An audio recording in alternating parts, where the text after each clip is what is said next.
All right, so we're going to adjust this dang camera here, and we are going to install the timing belt. So this is all torqued down. If you saw other videos, this is torqued down, but this is not. This is finger tight. So what we're gonna do, we're gonna want the engine at TDC. So this will help me mark TDC. I'm not gonna bolt on anything. So I'm using the old crank here. I'm supposed to put that ATI damper on, but it's need a special tool, so I went ahead and ordered that. So luckily this still slides in like so.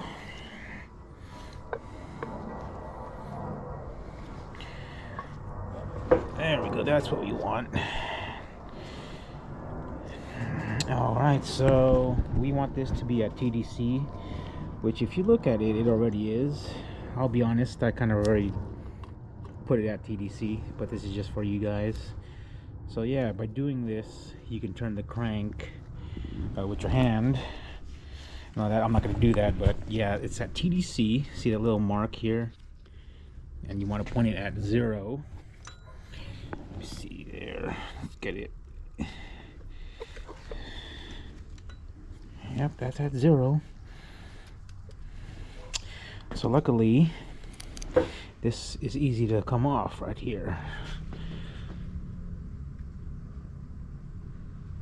All right. And then, yeah, that was just to put the engine at TDC. So we're going to take that off, and then we're going to install the belt. All right, I forgot we got to add the spring here. So right over here, pull this down. Wait a minute now, wait a minute.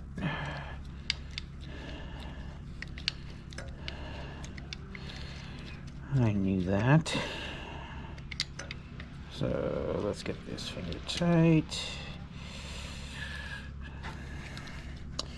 And we're going to install the spring.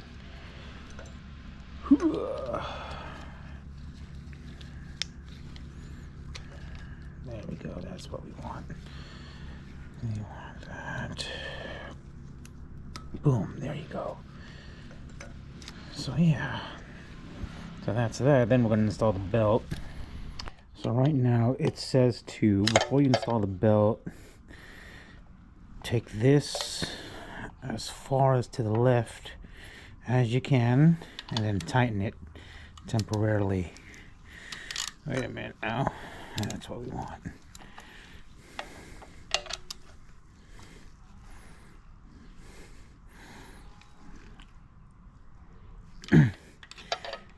And then we'll install the belt. I torque it, but I'm just going to use tool type for now. I'm for sure gonna torque it at the end. Also, what I forgot to mention is make sure your cams are facing up, or the marks are up. So there's marks back here, and then there's also marks down here. I painted mine yellow, but if you can see it, you can see like the little mark here and a little groove right there. So you want to make sure that is perfect. Same thing on this side. All right, let's get that belt on. All right, so now the book says loosen the tensioner. All right, you see that? That is what we want. That movement. I hope that's what we want.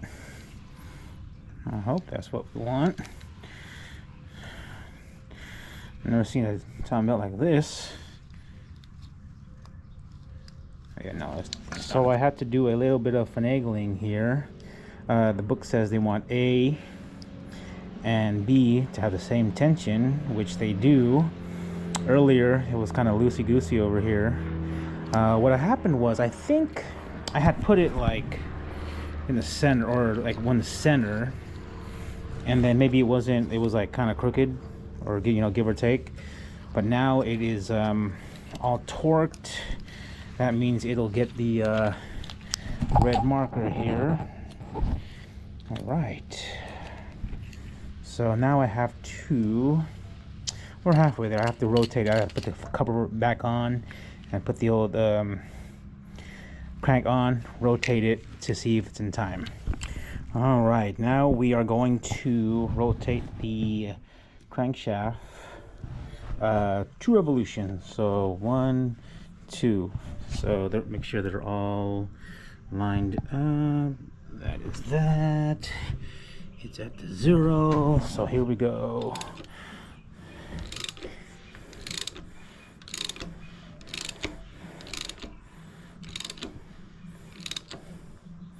So that's 1 revolution.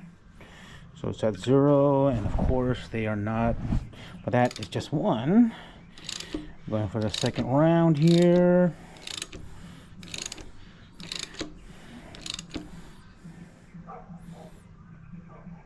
At 0, and what do you know? Bada bing, bada boom. It is on point. It is also on point. So maybe I should probably mark the belt too. But yeah, it is in time, guys. So another tip too, I don't know if you can see it, I put the letters facing forward, or yeah. So yeah, some timing belts, I don't know about this Supra, but like Lexus or old Toyotas or something like that, sometimes the timing belts are directional. But for this one, I hope it isn't, because I don't plan on doing this for another, I think, 90K. All right, that is a good tension right there. I am satisfied. That is it. The front cover goes on, and then we can go on from there. We're going to tighten all our bolts and mark them. So that is how you get the engine in time.